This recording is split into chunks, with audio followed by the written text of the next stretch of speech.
광화문에서 한 집회에서는 윤석열과 김용현의 옥중 편지를 낭독하는 집회였습니다. 일단은 석동현 변호사 국민 변호인단 단장을 맡고 있죠. 이분이 어떻게 읽었냐? 윤석열의 말이라면서 대통령께서는 정말 한없는 고마움의 표정을 지으시고 표정까지 지었대요. 그러면서 나는 건강하다, 잘 있다 하는 인사를 꼭 전해달라고 하신다면서 국민들이 청년들이 비상위기를 알아준다면 나의 고초는 아무것도 아니다라고 했답니다. 네, 저도 이번에 3.1절 집회는 좀 관심 있게 봤습니다. 그런데 확실히 진화하고 있더라고요. 어떤 점에서 그렇죠? 이게 이제 옥중 메시지라고 하는 정치 선동 메시지. 그다음에 그걸 전달하는 조직 체계. 그건 극우 유튜버나 이제 변호인이나 그렇죠. 이런 어떤 경로. 그다음에 그걸 메시지를 기다리는 광장의 어떤 대중들. 그렇죠. 네, 이런 전체들이 틀이 쫙쫙 잡혀가고 있는 거죠. 그러니까 극우 대중 운동에 어떤 체계가 잡혀가고 있는데 이젠 기획력도 구리지가 않아요. 두 달 전만 해도 태극기 집회다 그러면은 일단 조금 노년층에 그렇죠. 약간 참 이렇게 고생하시면서 집회를 하시는구나. 좀 애쓴다. 이렇게 좀 구리는 맛이 난다면은 지금은 세대, 연령, 그다음에 성별, 지역 이런 데서 전부 균형을 달성했습니다. 적어도 단상에 오르는 데서 성평등도 달성된 것 같아요. 양성평등도. 네, 그러면서 이렇게 보니까 부정선거 척결, 뭐 탄핵 반대 요 전략 메시지를 옥중에서 딱 뿌리면 그거를 중심으로 다양한 생각들이 이제 결합해 들어가는. 이렇게 하면서 이 바야흐로 극우 대중 운동이 이제 틀이 잡혔다. 완전히 틀이 잡혔다. 그리고 심지어 그 참석자도 조금 이렇게 소규모 집회는 따로 열리다 합쳐지거든요. 예컨대 뭐 신의 한수 같은 데는 별도로 극우 유튜버가 주도를 하는 집회가 있어요. 그거 보면은 저기 애 끌고 나온 엄마도 있고, 그다음에 발언자가 초등학교 4학년도 있고, 뭐 북한 중국 가서 살아라 이렇게 4학년짜리가 방금 웅변한 거네요. 그러니까 그런가 하면은 청년도 여성 남성 이러면서 이제 장년층들이 뒤를 잇고 이렇게 보니까 거기서 나오는 그 어떤 그 또 하나의 팬덤 에너지 이런 것들로 국지적인 어떤 거점들을 해놓고 나중에 정광훈 강화원 집회로 쫙 행진에 들어가는 거야. 이렇게 보면은 이제 정광훈도 머리를 전략적으로 쓰는데 뉴라이트 이념만 얘기하지 않아요. 그 안에서 다양한 생각이 있습니까? 실제로? 그러니까 그 사람들 다양성에 맞추는 건데 이번에도 유관순 사진 찍어놓고 3.1운동 기념하다가 4.19를 갑자기 찬양하다가 한미동맹과 남북통일과 오만 자탕이 다 들어가대. 그 안에. 그래가지고 또 뭐 국가유공자 호국 영령 또 거기에다가 뭐 이러다가 갑자기 청년 분위기로 바뀌다가 이렇게 보니까 내가 이걸 유심히 보니까 진화하고 있다. 그리고 의원님이 보시기에는 그 지금 극우 집회에 나오는 젊은 층들이 좀 있잖아요. 그 층들이 동원이 된 게 아니라 자발적으로 나왔던 측면이 좀 있다고 보시는 거예요? 예, 그러니까 백골단 분위기의 그 청년 거기에다가 여성도 꽤 있더라고요. 이런 사람들은 이렇게 어떤 뭐 3만 원, 5만 원 이렇게 동원되는 유형이 아니라 이렇게 그 능력주의 두 가지 사상이 보여. 발언을 다 들어보면 능력주의야 위생주의야. 능력주의는 위생주의다. 다 아실 거예요. 근데 위생주의라는 게 있어. 이게 뭐냐면 파충국인 북한인 더러워. 우리 저기 뭐야 순수한 혈통주의 우리끼리의 어떤 거 하는데 이방인들 다문화 아우 더러워. 이슬람 지저분해. 그러면서 우리 일자리를 빼앗고 기생충 같아. 이런 식의 이미지를 오버랩 시키는 거거든요. 그러니까 항상 보면은 재난이 닥칠 때 거지들이 왜 많이 살해당하는 게 더럽다고 왜 돌을 던지고 실제 그런 사건이 많이 있지 않습니까? 그렇죠. 그리고 쟤들이 우리가 먹는 우물에 독을 탈 것 같아. 이런 어떤 거 괴담 이러는 게 저기 뭐야 아이고 머니나 이게 그러니까 혐오스러운 거지. 과거에 이제 북한에서 넘어온 병사의 기생충 사건이 있었어요. 네네. 근데 그때 이국정 제가 교수가 수술했던. 맞아. 근데 그때 상당히 우려했거든. 예. 이 이미지 오래 갈 거다. 쉽게 사라지지 그 않을 사진이 거다. 그대로 공개됐었거든요. 맞아요. 보수 언론에서. 예. 막 수술 장면에 뭐 그런 것까지 다 공개됐잖아요. 그렇죠. 그런데 이거 상당히 오래 갈 거다. 이게 이제 북한에 대한 이미지로 굳어지기 때문에. 그렇겠죠. 네. 그것도 사실 북한에도 일부만 그렇거든. 예. 그래가지고 굉장히 제가 그걸 걱정하다 많이 얻어 터졌는데 이게 이렇게 보니까 이런 어떤 위생관념이 이제 이 차별에 광장을 불러왔다. 찬성하는. 네. 그러다가 이제 그게 이제 동성애자, 장애인, 뭐 차별적인 이런 언사로 이어지겠죠. 네. 그래서 아예 얼굴에 우리는 차별에 찬성합니다라고 써붙인 거예요. 아니, 실제로 정광훈 집회에 올라왔던 다른 목사들이 하는 발언들을 보면 아니 일단 뭐 욕을 서슴치 않고 하고요. 그래요? 너무 심하게 목사분들인데 그냥 욕도 아니고 아주 상스러운 욕을 해요. 이게 방송에서 소개를 못할 못할 정도로. 네. 네. 못할 정도로. 그리고 이제 이 헌법 재판관들 욕을 하는데 네. 여성 재판관도 있고 뭐 남성 재판관도 그렇겠죠. 있잖아요. 예. 성적인 욕을 해요. 맞아요. 그렇지. 그리고 동성애를 갑자기 네. 끌어들여가지고 뭐 네. 동성애 하는 거 아니냐 지들끼리 그러니까 진보적 성향의 헌법재판관들끼리 동성애 하는 거 아니냐 하면서 막 웃어요. 악마가 따로 없습니다. 결국 그런 포문을 열어주게 한 건 광화문 집회의 경우에는 김용현 전 국방부 장관의 편지를 변호사가 대독을 했는데 어떤 내용이냐. 헌법재판관 3명, 문영배, 이미선, 정계선을 하면서 즉각 처단하라 이렇게 얘기합니다. 하자. 그러니까 네. 저는 왜 3명일까? 그 3명이 일단 문재인 전 대통령하고 네. 야당이 이제 임명한 추천으로 이제 임명된 그런 재판관이라는 점. 그리고 그 3명을 콕 찍어서 한 거는 결국에는 탄핵 결정, 인용 결정이 나더라도 8-3이니까 그렇죠. 네, 이런 식의 그런 식으로 이제 네. 좀 의도가 깔려 있는 것 같고 저는 결국에는 인정하지 않겠다라는 의미가 깔려 있는 것 같아요. 그러면 헌재에서 인용 결정이 나더라도 지금 광화문이라든가 여의도에 모였던 사람들이 어떤 스탠스를 보일 것인가는 대략 예측이 가능하죠. 그렇죠. 네. 지금 커뮤니티라든가 이런 쪽에 돌고 있는 얘기도 막 굉장히 좀 살벌하고요. 네. 그런 측면까지 예상해 볼 수 있는 것 같아 보니까. 그러니까 그런 점에다가 이제 기독교 사상까지 그렇죠. 들어오고 이러는 과정에서 이게 사실 보통 문제가 아닙니다. 이번에 규모도 문제고, 굉장히 컸죠. 이렇게 보면은 나는 그 단상보다도 그 청중을 주로 이래 보는데, 네. 나는 이 극우의 광장에서 악의 평범성을 본다. 네. 정말 저 사람들이 도저히 이런 집회 나올 사람들이 아닌 우리 주변에 너무나 네. 흔히 볼 수 있는 그런 외양을 하고 있는 거죠. 네. 그런데 이거야말로 악의 평범성을 만들어내는 극우의 기획력이 나왔다는 거고 네. 거기서 어떤 그 전체주의 운동이 싹트고 있어요. 미래의 극우 세력이 자라나고 있단 말이에요. 그러니까 이런 부분들을 조금 우리가 듣기에는 조금 약간 쓴소리 같기는 하지만은 그동안에 이 헌정을 수호하고 민주주의를 외치는 세력이 너무 안일했던 거 아니냐. 맨날 헌법재판이 어떻다, 조기 대선이 어떻다 이러는 과정에 정작 사람들이 듣고 싶은 얘기. 윤석열 이후에 새로운 사회개혁의 비전을 제시하는 거를 거의 못했다고. 네. 그러니까 윤석열 처음에 막 탄핵되고 뭐 할 때는 기대감이 있었던 거야.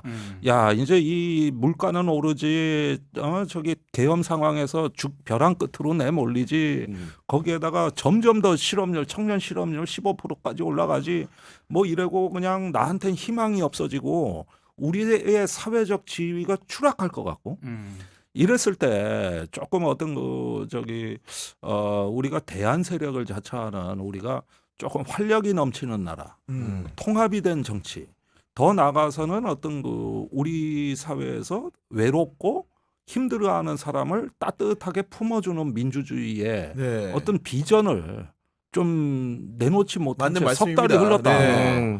맨날 그냥 정치 절차만 얘기하고 그러다 보니까 야당은 왠지 새로운 사회개혁이나 새로운 어떤 좋은 나라로 가는 밝은 비전보다는 자기네 정권에 더 관심이 있는 재창출에만 거 아니야. 이런 의심을 불러일으키고 그다음에 민주주의에 대해서 지치기 시작했어. 너무 번거롭고 복잡하고 아무것도 되는 게 없고 빨리 안 끝나고 네. 이러다 보니까 다른 출구 전략을 찾는데 그 사람들은 아 북한이 그랬어, 중국이 그랬어, 간첩이야 이런. 감명해 보니까 네. 이게 감긴다고 감명하고 네. 착착 감긴단 말이야. 이래서 나는 이걸 집회를 오래도록 보다 보니까 우리가 좀 분발하지 않으면 이거 조금 앞으로 이후에 치러야 될 비용이 만만치 않겠다. 저도 이제 동의를 하면서 그런 부분에 대해서도 우리가 고민하고 우려해야 될 점이 있다라고 생각을 하면서도 상대가 워낙 막갑하고 정말 뭐 이런 종류의 사람들이 있나 싶을 정도의 아마 야당 입장에서도 방어하기 하는데 좀 급급했을 거예요. 저는 그런 측면이 분명히 있다라고 보고요. 그리고 최근 들어서 이렇게 지금 극우 쪽 그 수가 많아지고 있는 그 이유가 뭘까? 일단 첫 번째는 제가 봤을 때 그들 입장에서는 절박한 것 같아요. 헌재의 탄핵 인용은 막을 수가 없기 때문에 이 분위기를 어떻게든 뒤집으려고 하는 그런 측면이 분명히 있는 것 같습니다.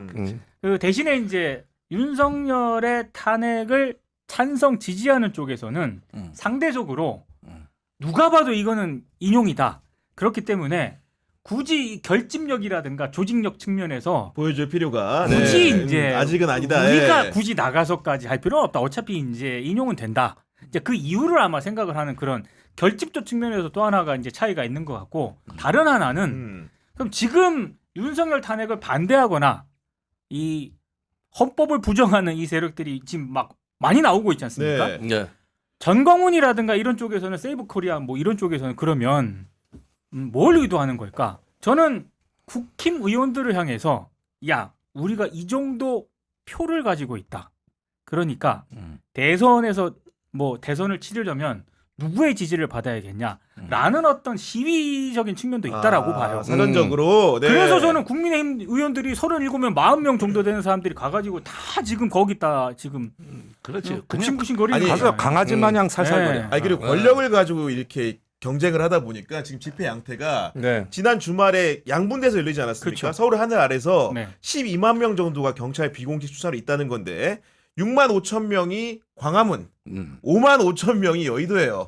근데 보면 참석한 국회의원의 수도 다릅니다. 그러니까 광화문이 국회의원 수도 적었어요. 그러니까 물론 이 중복된 의원들이 많기는 한데 여의도의 국회의원이 더 많이 몰렸죠. 네. 38명이 갔으니까. 네. 그리고 정광훈 목사 측에서는 여의도에 집회를 열고 있는 소년보 목사를 향해서 이단이라는 주장을 하는 세력도 있고, 그렇죠. 그리고 뭐 중앙일보나 동아일보는 좌파다 네. 이런 얘기도 하기 때문에 또 이제 결정적으로 권력의 항배를 정해야 될 때는 그 양대 세력이 분열할 수도 있지 않을까 이런 생각도 들거든요. 네. 그렇죠. 이미 그 조짐은 충분히 나타났다고 봅니다. 그런데 여기서 우리가 한 가지를 아셔야 될 게 있어요. 그 분열이 국가적으로 위험한 현상이에요. 내가 전에도 말씀드렸지만은 우리가 이슬람 그 테러 같은 걸 연구하다 보면 그게 원한과 증오 때문에 자살폭탄 테러가 일어난다기보다는 무장 정파 간의 경쟁이 오히려 네. 그러니까 이 두 광화문파 여의도파가 경쟁이 붙는다는 건 누가 더 존재감 있고 선명하냐. 이게 나중에 대통령 이제 탄핵이 인용이 되면은 저기 우리는 열심히 싸웠는데 쟤들이 그렇죠. 엉뚱하게 그럴 수 있죠. 됐다. 네. 이게 일단 1단계 스텝이고 2단계는 그 다음에는 지금이라도 우리가 뭔가 보여줘야 된다. 이게 이제 그 저기 경쟁 구도로 가는 겁니다. 네. 그러면은 폭동의 가능성이 더 높아지는 거거든요. 이게 거버먼트가 안 된단 말이에요. 거버먼트가 무정부 아나키에 비슷한 상태로 가는데 이게 더 위험한 거예요. 그래서 보수가 이렇게 분열된다, 뭐 어쩐다 이렇게 얘기를 하지만은 그런 분열이 아니라 그들이 통합되는 가운데서도 내적인 질서를 창출해내면 나름대로 그 자체는 안정이 되는 거거든. 네. 그런데 이제 폭력을 누가 통제할 거냐. 이게. 그렇죠. 정광훈이 잡아들여도 끝이 아니구나. 이런 어떤 부분들이 나왔죠.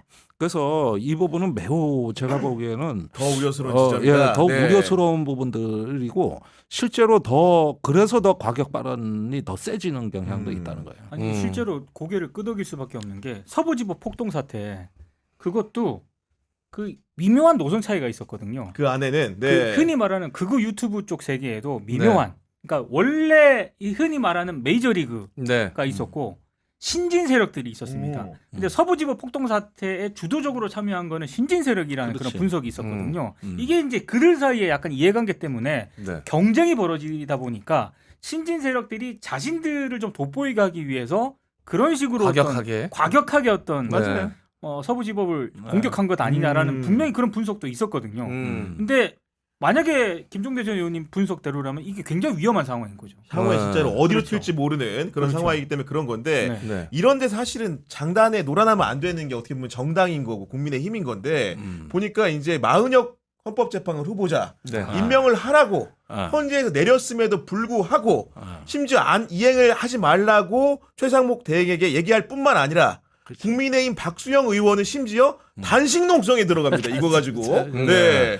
예, 근데 이거 참 뭐 웃기는 얘기인데 사실은 이제 와서 마은혁 재판관 임명은 탄핵에 이제 큰 의미가 효용은 없죠. 없지만 네. 의미가 없죠. 그게. 없어요 네. 이제는 이미 들어와도 어차피 그냥 들어와도 배석 판사로만 있는 거잖아요. 그렇습니다. 예, 저기 변론이나 결정에서는 회피할 가능성이 그럴 수 있죠. 높습니다. 당연히. 예. 그런데 이상하게 상징이 된 거는 그러니까 네. 이것 때문에 한덕수 네. 맞아요. 탄핵당했거든. 네. 그러니까 그 저 경로 의존성이다. 했던 습관이 관성이다.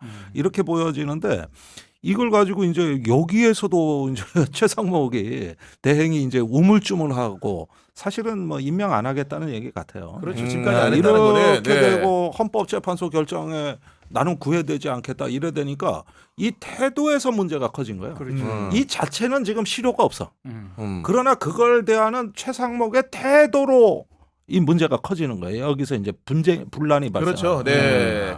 그런 상황인 건데 박수영 의원이 말을 들어보면 좀처럼 이제 수긍이 안 가는 분은 뭐라고 얘기하냐. 최상목 대행과 나는 서울대 법대 82학번 동기이자 85년도에 함께 행정고시에 합격했다.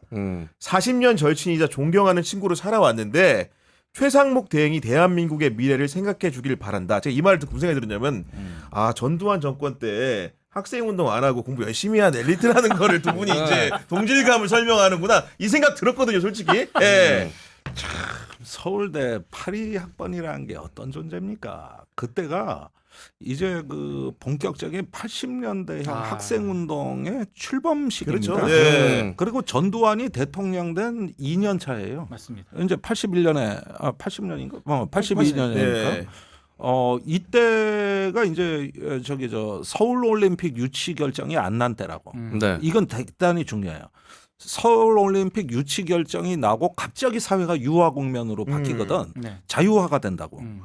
그리고 뭐 검열도 좀 사라지고 학내에서 경찰이 철수하고. 근데 이 82년은 어떤 거냐면 그 전식이라서 이 사람들 1, 2학년 때는 학교 안에 짭새가 네. 지천에 널려 있었다는 지천에 거죠. 그러니까. 널려가지고 네.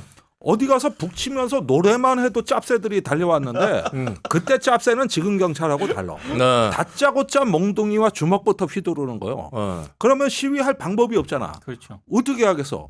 도서관에서 밧줄 타고 내려와서 네. 거기 고공에서 유인물을 살포하고 의자로 그 유리창문을 깨고 이러면은 이제 경찰이 밑에다가 매트를 깔어. 네. 추락 사고에 대비해. 그리고 옥상에선 진압조가 내려와.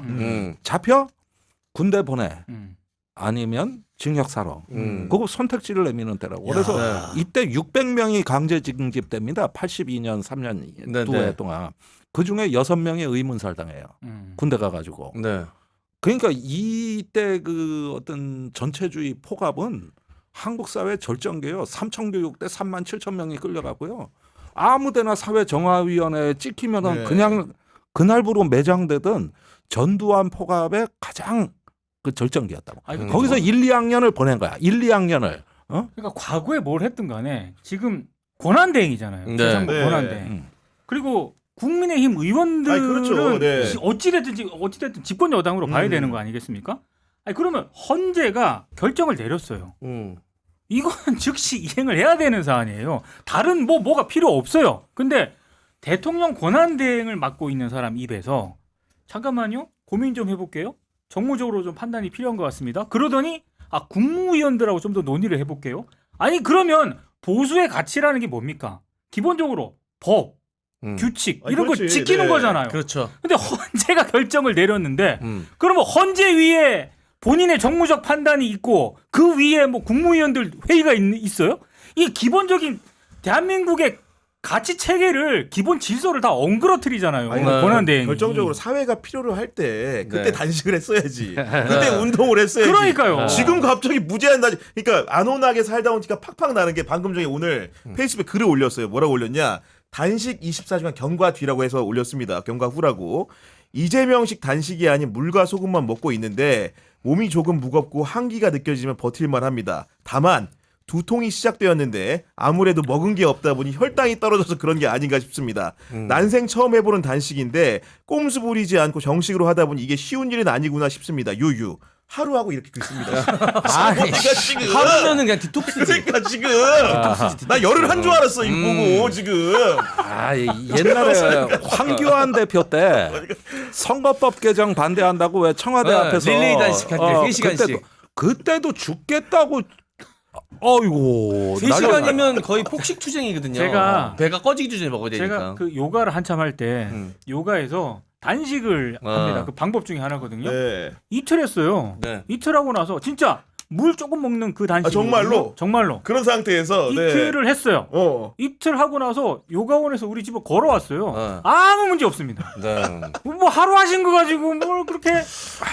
박수영 의원이 이렇게 지금 호들갑 떨고 있지만 저는 누구보다 지금 탄핵 인용이 되길 애타게 기다리는 사람 중에 한 명인 것 같아요. 빨리 좀 끝나 지금. 빨리 끝나. 왜냐하면 보니까 그 국민의힘에서 그 찾기 힘들다는 김문수 라인이더라고 박수영 의원이. 그래요? 경기도지사 시절에 부지사를 했었습니다. 그렇구나. 근데 이제 인터뷰를 네. 찾아보니까 자기 어쨌든 이제 이 사람은 행정을 했던 사람이잖아요. 그렇죠. 네. 자기가 행정직 공무원으로 가장 꽃을 피웠던 시기를 그 시기로 꼽더라고요. 김문수랑 어찌나 친했던지 김문수가 도지사 그만두면서 그 다음에 남경필이 왔는데 남경필한테 특별히 얘기해서 남경필 때도 부지사직을 유지했던 게 그랬구나. 네. 박수영 의원이었어요.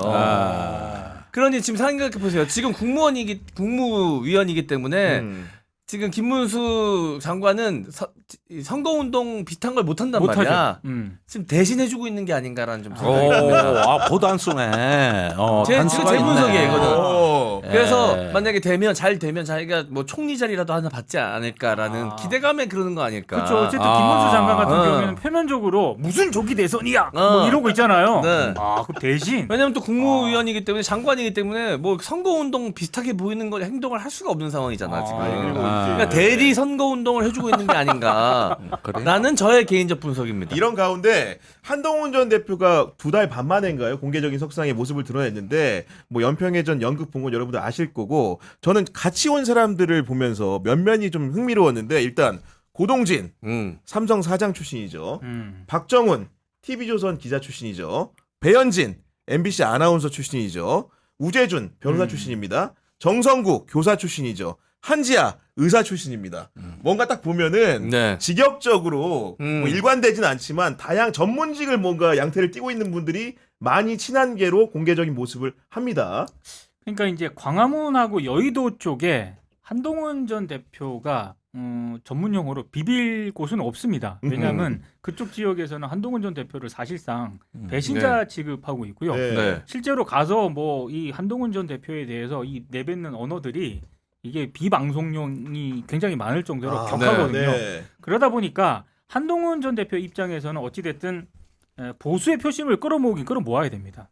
왜냐하면 당내 경선을 통과를 해야 되지 않습니까? 네. 본인이 대선에 나가고 싶어도 그러면 당내 경선을 통과를 하려면은 보수적인 표심을 끌어와야 되는데 광화문 여의도는 글렀고 그러면 어떤 측면을 좀 건드려야 될까? 네. 제2연평해전이 연극 보러 간 것도 저는 네. 굉장히 그런 계산된 행동이라고 보고 그렇죠. 그리고 방금 말씀하신 그 인적 분포 있지 않습니까? 네. 광화문하고 여의도하고 나는 다르다.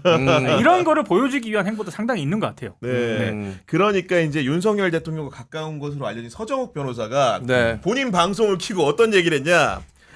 한동훈 전 대표 측이 네. 명태균 씨를 통해 라이벌인 오세훈 서울시장, 홍준표 대구시장, 이준석 개혁신당 의원을 친다는 내용을 검찰을 통해 확인했다는 이런 주장을 하게 이릅니다 지금. 그것에 대해서 법적 대응을 하겠다고. 맞아요. 그러니까 한동훈이 되게 자극받은 건 사실인 것 같아요.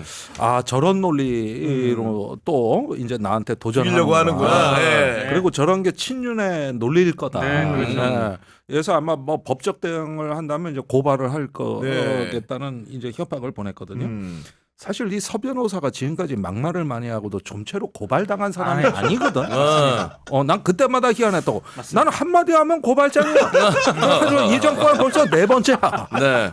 사건 큰 거 하나 있을 때마다 뭐 집무실 이전, 최상병, 내란 사태 골고루 한 번씩. 그랬는데 나도 가끔 같이 방송하지만 왜 이렇게 당신은 고발을 안 당해? 그런데 드디어 왔네. 드디어 걸렸네. 신나셨네요 지금. 아니 근데 제가 그 방송을 궁금해서 다 봤어요. 봤는데 어떻게 얘기하냐면은 이분이 변호사인데도 어느 정도 이제 법조계에 확인한 건지 모르겠는데 일단 이렇습니다. 명태균 수사팀의 수사팀장을 얘기하면서 이분이 한동훈 장관이 있을 때 법무부의 과장이기 때문에 산하의 과장이기 때문에 친분관계가 있다는 거고 한동훈 라인이라는 주장입니다. 자기가 확인했대잖아요 검찰에. 제가 검찰에 확인했습니다.